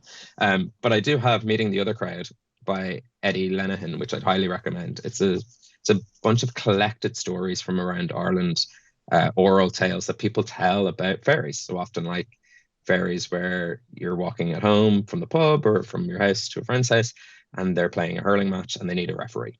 And that's a lovely thing about fairies in Irish mythology. They often need a human to do something for them. So like they need a human to be at the wedding. They need a human to be at the wake. They need a human to, help them bake something. So that's where I'd normally throw those in. And especially we all have those sessions where it's like plot, plot, plot, and you need just something to kind of refresh it a little bit. And that's where I'll bring in like something folklore. Another great book I'd recommend is Gods Don't Cry. Technically for kids, but it's a wonderful book to read to your kids or to your nieces or nephews, or if you're me, to yourself. So that's a great one. You might have even seen it on the toy show last year, which is where my beautiful wife found it and said, Ben would like this, and got it for me for my birthday. Ben, it's that thing of books around myth and storytelling are such great tools. And in chat earlier on, I'd mentioned it to Dopes and Dragons. I was kind of I mentioned an author that I've picked up everything I can that she has written, Natalie Haynes. And Natalie looks at particularly the kind of the Greek pantheon and Greek mythology, and sort of retelling them from different perspectives, and not in the sense of Wicked, or that sort of, oh well, here's the thing from the bad guy's perspective. It's not about kind of the bad guy's perspective. It's just, let's look at this story from a different stream of consciousness. And I started with Stone Blind, which is sort of the legend of Medusa and the Gorgons. And it's not a particularly, again, not that like, oh, it's a tiny book, therefore it's a good book, but it's not a heavy read. Like it's, you'd think if you're going to if you're going to deconstruct and retell a myth, that the work that needs to get into weaving that. But Natalie does this amazing thing where she draws on what you know, but it's that thing of, she just kind of takes you by the chin a little bit and she just turns your head a tiny bit. So it's not like you have to relearn it or you have to reimagine it. It's like, no, this is the story. This is the story. But I just want you to look at it this way. And I went from, so I drank up Stone Blind within like a couple of days. I read it within the week. And then I'm now just about to finish 1,000 Ships, which is the based on the War of Troy, and Helen, Right. Yes, and yeah. the Hera, Aphrodite, and Athena, and their meddling in all of that. And again, it's those things where we know it, we know the story, we know the myth, we know the folklore, but Natalie takes that and just lets us look at it from a different way. It's the you may have missed it when your camera popped or your internet went a little while ago, but I had talked about, all of these myths, all of these folklores, they're just stories, and most of our societies have their origins in storytelling, and that was an oral tradition. So when we tell these stories as dungeon masters or as players with our backstories, we are taking these things and we're just continuing that. We are retelling, reshaping, and adding things to it and taking things from it to make something special to us, to make something unique to us and to our stories.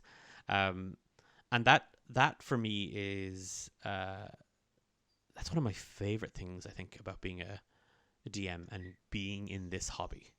I think in a big way, and in this space. There's something that you made me think of, and I think it's worth mentioning because it's a good kernel of a starting spot. If there's DMs out there who are a little bit like me, I love playing, I love being at the table. Prepping was always that bit where it's just like I felt like there was more pressure to get it right or wrong, or I just didn't know how to like start from that blank page. And it was always great when like we ended a session and the players hadn't reached the end of my notes, because I'd be like, great, okay, that's sorted for next time. But with those stories, with not the retelling but the reframing, it brings a very human and real question into it, which was, why were they told this way in the first place? And what was the message they were trying to say? So if we take Medusa, it's like, what are you trying to say about this character? What are you trying to say about this creature? Like, what are you trying to instill in the audience? And it harks back to one of the original questions we started with, which is like, when you pull mythology into your games, when you pull folklore into your games, and players are very familiar with it, how do you get them excited, and how do you get them not second guessing it or preempting it in a bad way? Because there's good ways to do that, I think, and bad ways. And I think it's reframing. I think the answer to that is just tell it from the other perspective. And like you said, it's not the wicked way. It's just like, well, this is the story from the baddies. It's like, well, what led to this situation? Not to make every big bad a sort of give them elements of gray. Like, I don't think we should pull a Cruella on it. Yeah. That where it's just like, what? Okay, I guess. Yeah, it's like, no, there was a worser Cruella. She was worser than me. yeah, exactly. But it's a good way to think about it. And if you want to retell it, if you want to use folklore mythology and retell it, or give your players something to kind of bounce off, just change. It's actually a piece of advice I give in work, and it's a piece of advice I give in my day job all the time. And it's some of the best pieces of creative thinking, so to speak, is just change one thing. Just change one thing. That's all you need to change. Like, change the shape of it, change the tone of it, change the genre of it. But if you just tweak one thing, it has enough freshness, but enough familiarity to get buy-in and excitement. I've been playing with myth in my world for a little bit, like within Romancing the Dungeon, and a really fun thing to do, because Ben, we were talking kind of again just before the stream, and it was that thing of like, how do you get the players invested in myth and in the myths in your world and in the folklore, and that thing of like, what again we said, railroading and story roading, and I don't have a problem with railroading. I mean, we all played video games as a kid, which was, you started A, you ended Z. Love a linear narrative. Thank you. We don't have time for petting the pony over in that field. Not today, but maybe in the next session we will, or maybe in the next game we will, but not today.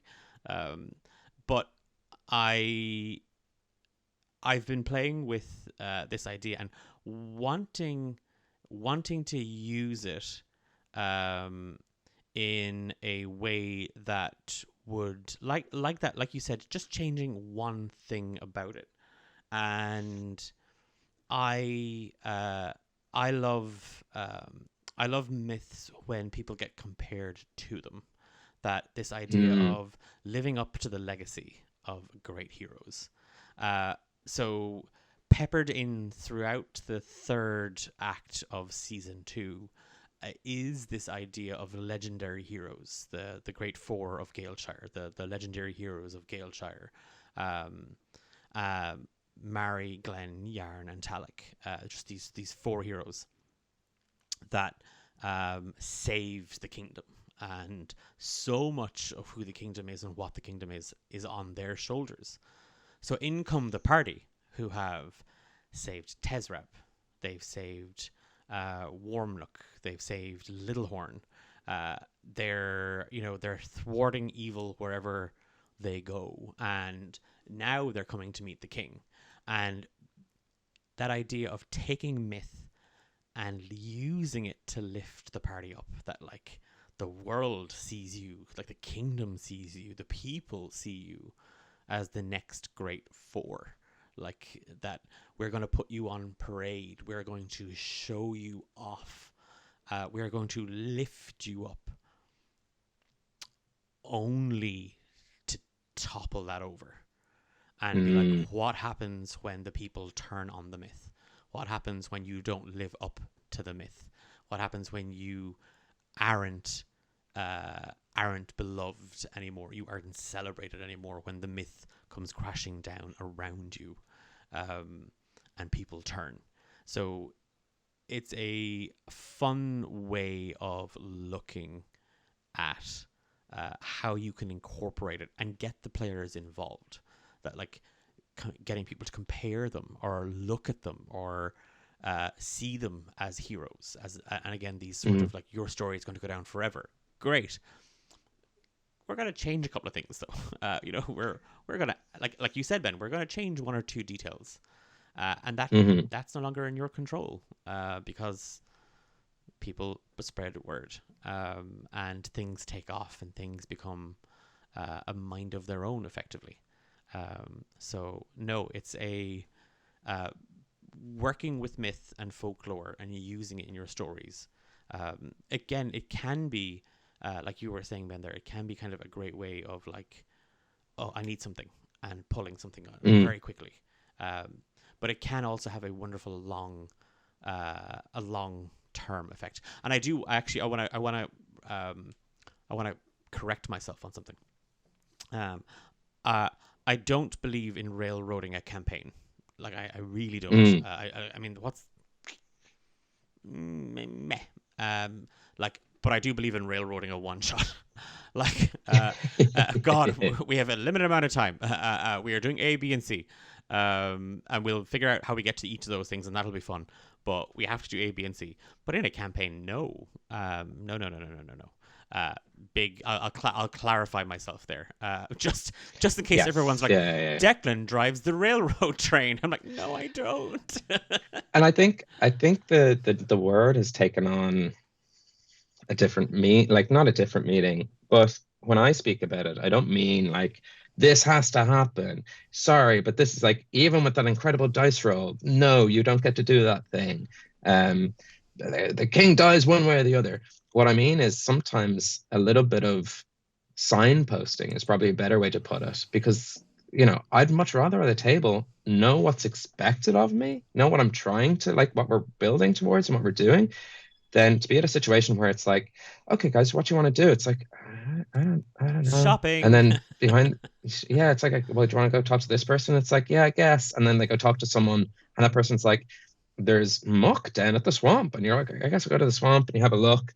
And then you get back to the village, and it's like, turns out you missed this big thing. And the entire time, the big bad was doing their plans. And you idiots didn't notice it because I didn't direct you towards it, because I didn't want you to feel like you were being railroaded. It's like, oh, but I would have liked a little bit of a heads up that, like, if my character would have noticed it. Like, I am a hero at the end of the day. Like, I am an adventurer. So, like, let me know. Use my passives or something. I don't know. But it's a good spot. it made me think of something, and I've totally forgotten what it is. I'm sure it will come back to me. It was another little tidbit of advice. Oh, that was it. If you're going to mythology or if you're going to folklore for your inspiration, something I've found is really useful, especially with folklore. Read a bunch, forget all about it. Your subconscious will pick up on the tropes and you'll just start throwing them in. So like, take your inspiration, but don't feel like you need to be beat to beat accurate to it. Just sort of take a little bit of like, I think there's a wise owl, keep coming to the animal things, but it's like, be inspired by it, let it guide you. I promise you've heard enough over your entire lifetime to just pull on that inspiration source when you need. No, again, I'm just gonna what Ben said. Oh no, not that way. Ben's that way.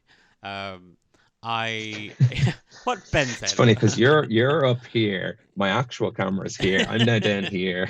And I'm stretched into like and for 50 quid, I will point that camera down.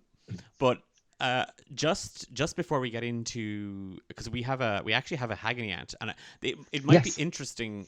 We have a question for, and I think it would be nice if you're with us in chat when would love to know your thoughts on the question posed in this episode's Haggany Ant. Because it's such I don't want to say a big issue, but it's such a real thing that happens in games. And do we want to cut to that now, Ben? Yeah, I think so. I think it's nice. Cut to it. It looks like we're only like 50 quid away from hitting our goal. So I think let's cut to it. Okay. Let's have a listen to it. We'll give our little answers on it. I know we're a little bit over that, mostly me, tech problems. We had things to talk about and I wasn't here. Well, but I think this phone problem has solved it. So yeah. I'm being selfish as well. Like I want us to get to €1,000. Like that's my thing. So yes, Ben, you can go. We can do it. Yeah, we can do it. So let's check out this week's Haggany Ant and see what the problem is.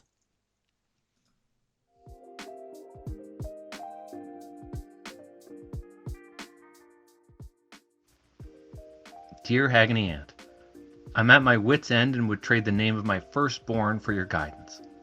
I've been playing a game with my friends since forever ago.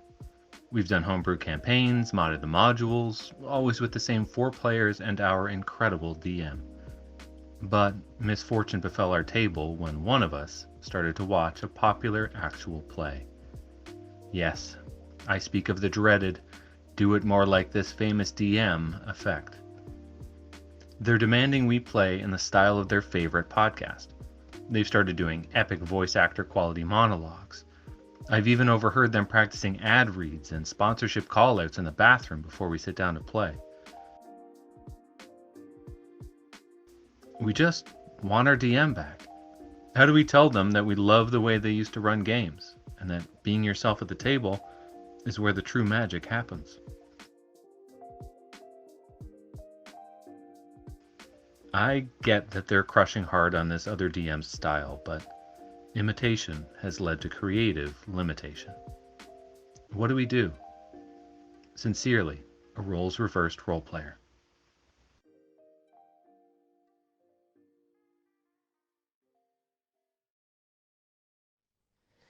My camera has gone all over the place. Ben's camera's gone all over the place because Ben's camera has changed. So, this is the joys of doing it live. This is how you know we're live. This is how you know we're live. Yeah. Hello, it's You're back. You're back. I swapped back. My internet is stabilized. Thank you so much for everyone watching, for sticking with us. Straight in, Matt Mercer Effect doesn't exist in chat. Yeah. There. Ban this man. Fight. For €50, we will ban. No, we won't ban Dungeons and Dragons for €50. Yeah.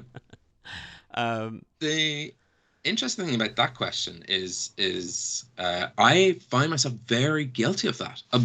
Speaking of mythology and folklore, and why this has felt like a nice one to add in for this week, was when I find something new, I obsess about it and I make it my entire personality for a while, and I bring it into games. And like Declan currently has to deal with this for season 3 of Romancing, where I'm like, I'm changing everything. I want this. I'm now this cool swords guy. Everything is about this thing. And you're like, okay, just be real to your character. And I'm like, okay. So I'd love to hear your advice for people like me who are just like, a perfect example of the show is like watching loads of like morning TV and then just trying to be that. I think it's like an imposter thing. It's like if I just replicate and mimic the exact thing that they're trying to watch, I don't have to be nervous about getting it wrong. Dopes and Dragons has come back to say we all take inspiration from all places. Bingo. The joy of being secure in the fact I'm terrible at voices. I'll never have to worry about me trying to be that GM on an actual play. I actually like this question because again, with it, it's not necessarily the Matt Mercer effect because I like it. I mean, it is and it isn't because and I can't. Oftentimes, when when you get together in TTRPG circles or like different groups, and you're like, "Oh, do you watch Critical Role?" No, I've never seen a single episode of it. I haven't, and that's not a humble brag. I don't have the time to sit down. It's kind of like I can't watch One Piece for the same reason. I don't have that. I want to get into it. I just don't have the time to get into it. And I love what it has done for the hobby, and that's and the community. All of those things have been such an amazing effect. I also hate that it is the Matt Mercer effect. That like I think if players come to the table with we want Critical Role, we want Matt Mercer. Okay, go ask Matt. Go see. Oh, he's around. He's free.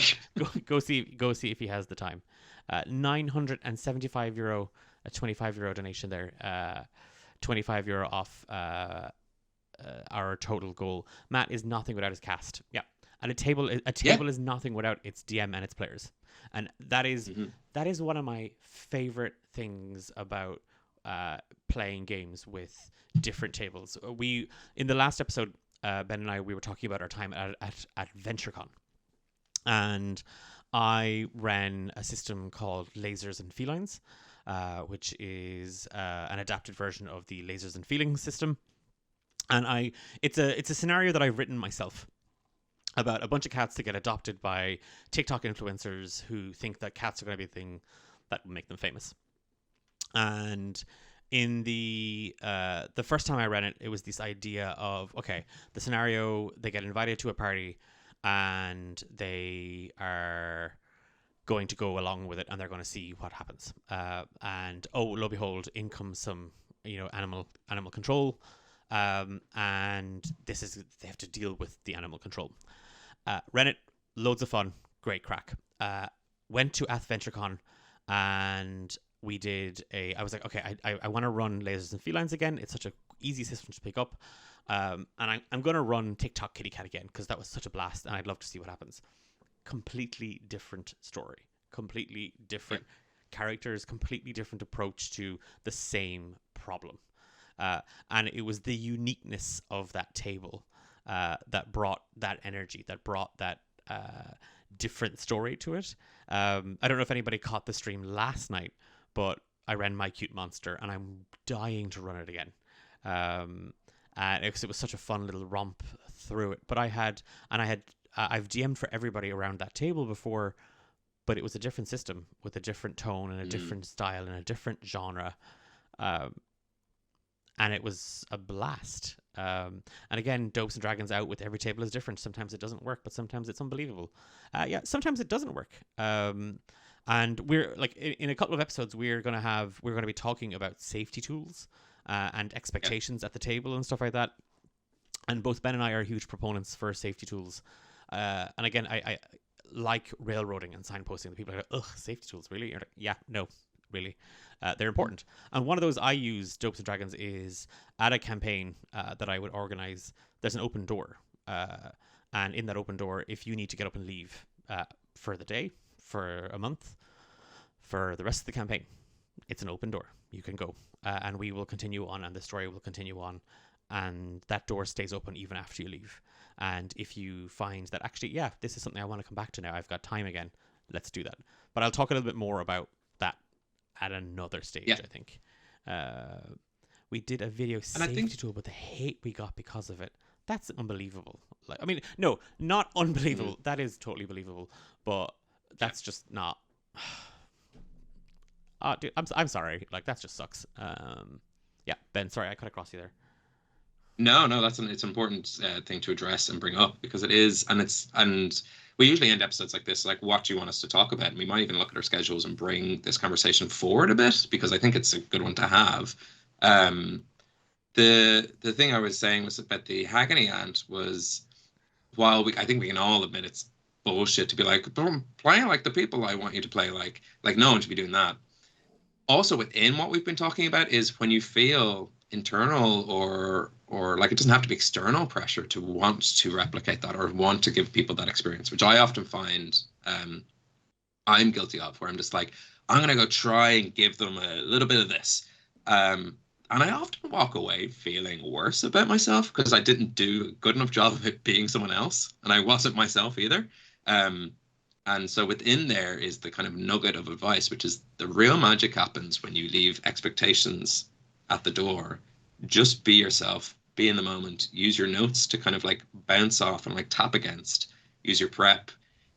If you go in, if you've been practicing your accents in the shower, which is what I like to do, or like out on walks or talking to yourself, and it doesn't, like, you've been practicing, I'm really going to nail this, this is going to be a perfect Jeff Goldblum or whatever, and it doesn't, that's kind of more fun too.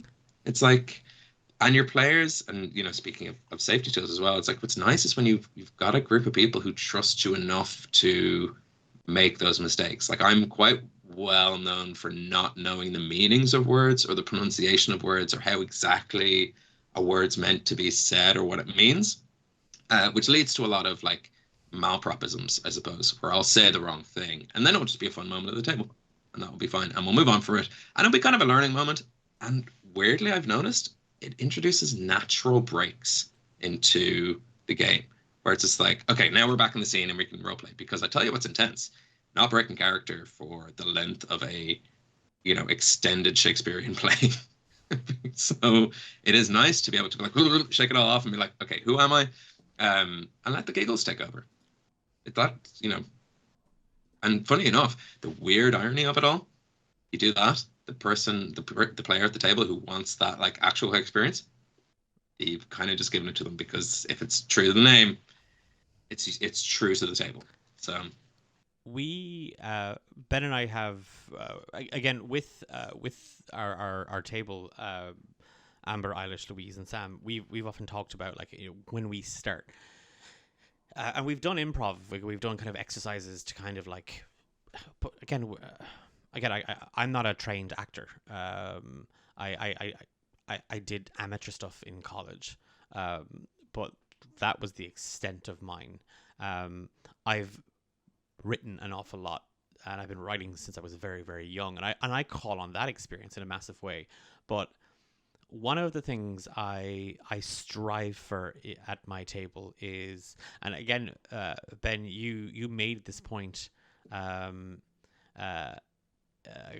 think even last week, that reaction we would get from somebody who'd be in the room that's there to record a video, or is taking pictures for social media, whatever it is. Eilish would often do that job with us, and she comes down and she's there kind of recording the scenes and stuff like that, and she's laughing with us, and it's not laughing at us, it's laughing with us, and that is such an awesome feeling, especially when you're in an actual play space, that like the audience aren't laughing at you, they're laughing with you, they're crying with you, they're angry for you.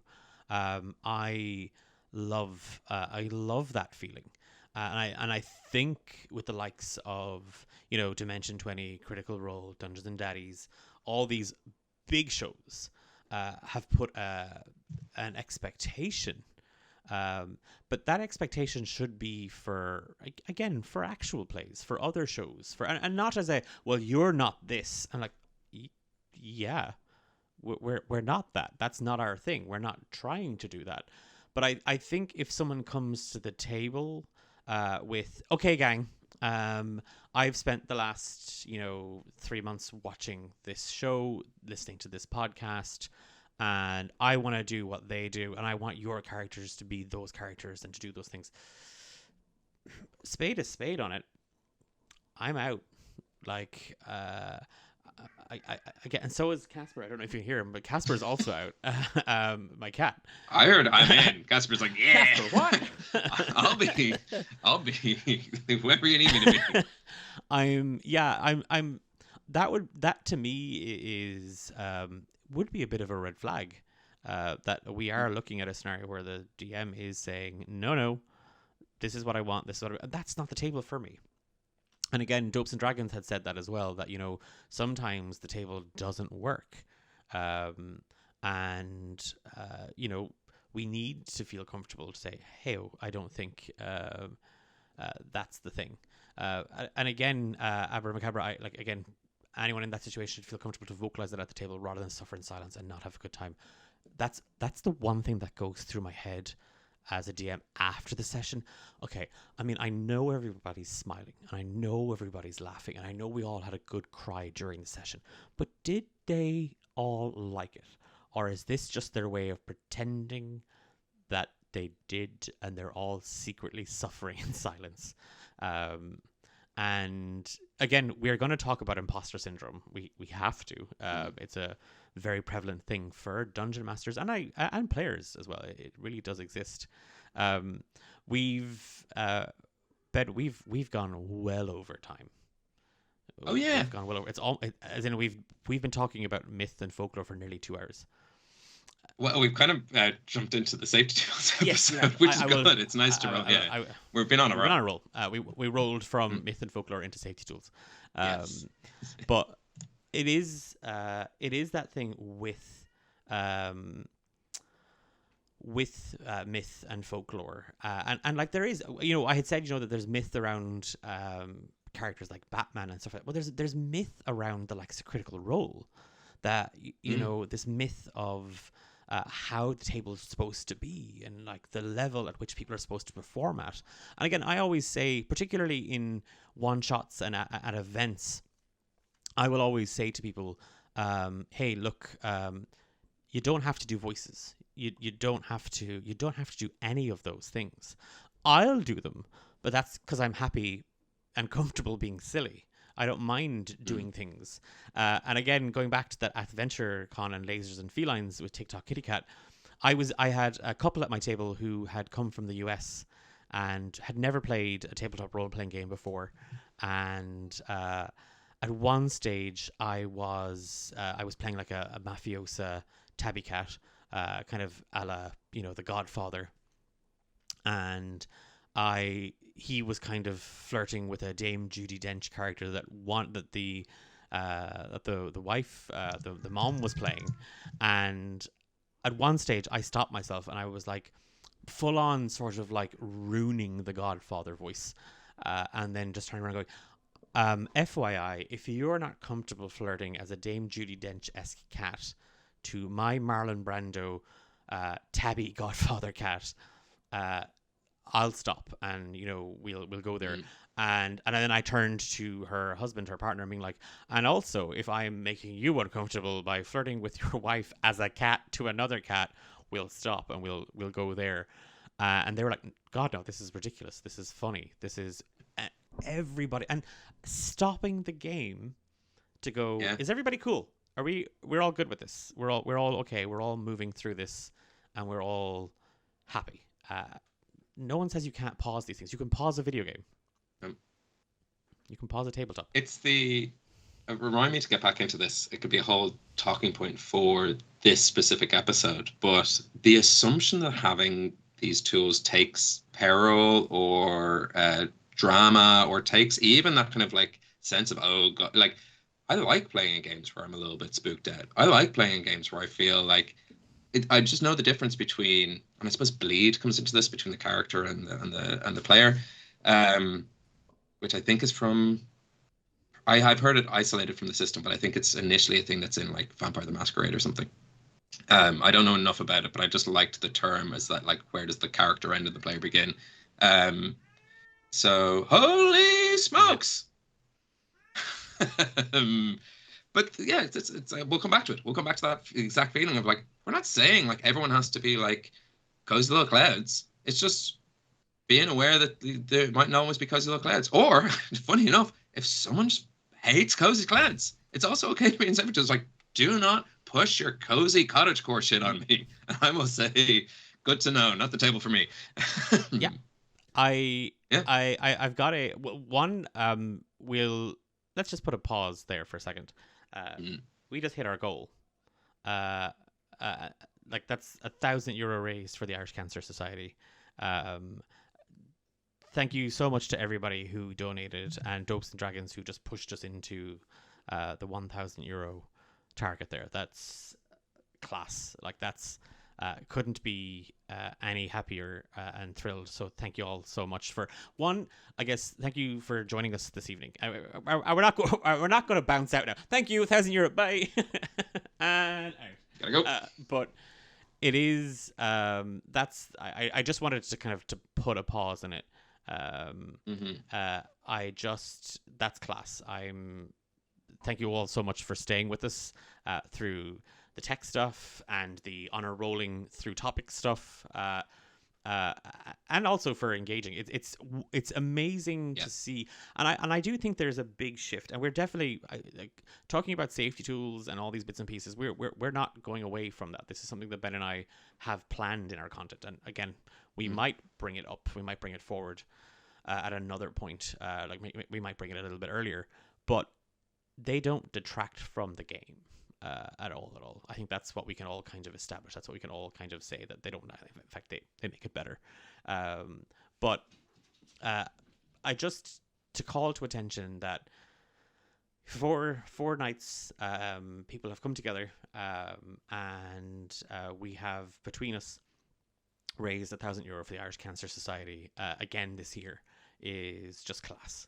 So we've spent the evening talking about myths and folklore. Now we can talk about legends, because not to be like cliche about it, but y'all are legends.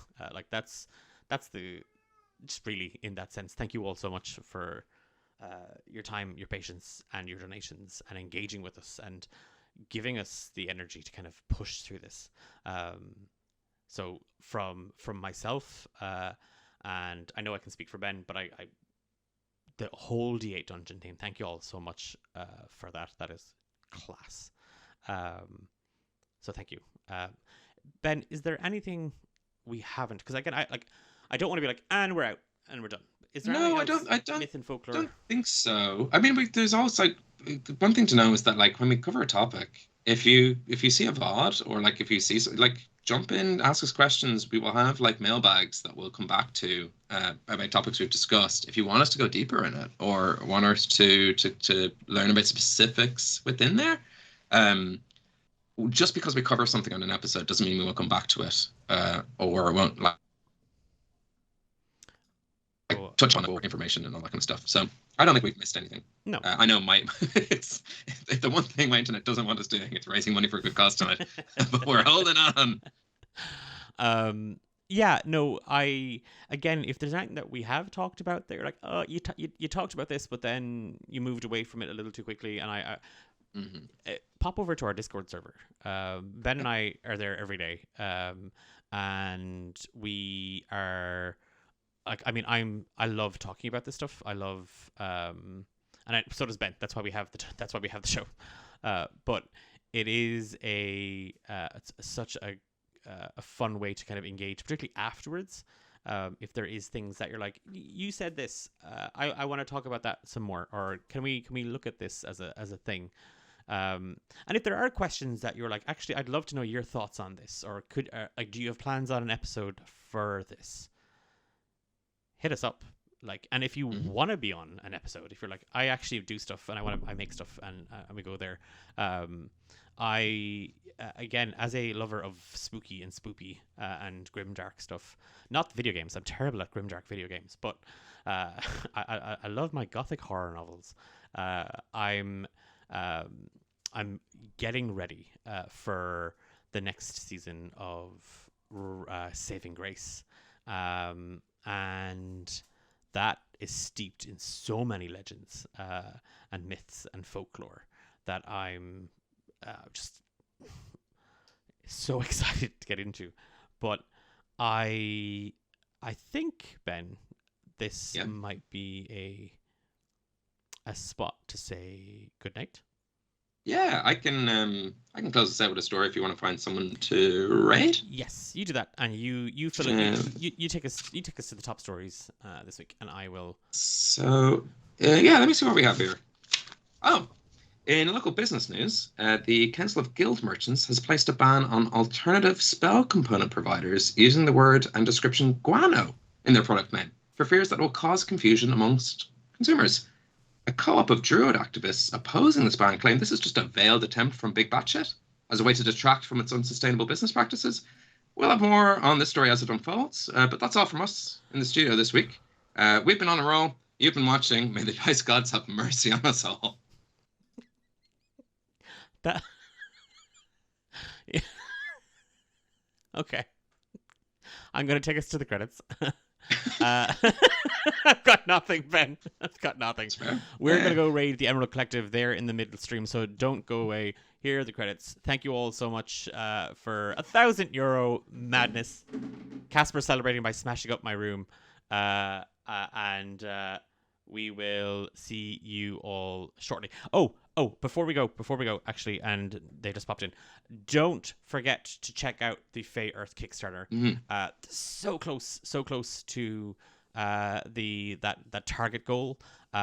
So if you haven't already backed it, payday is coming up. It's tomorrow for some of us. So I don't know why I pointed at you, Ben, as if you were going to... Ben, buy me one.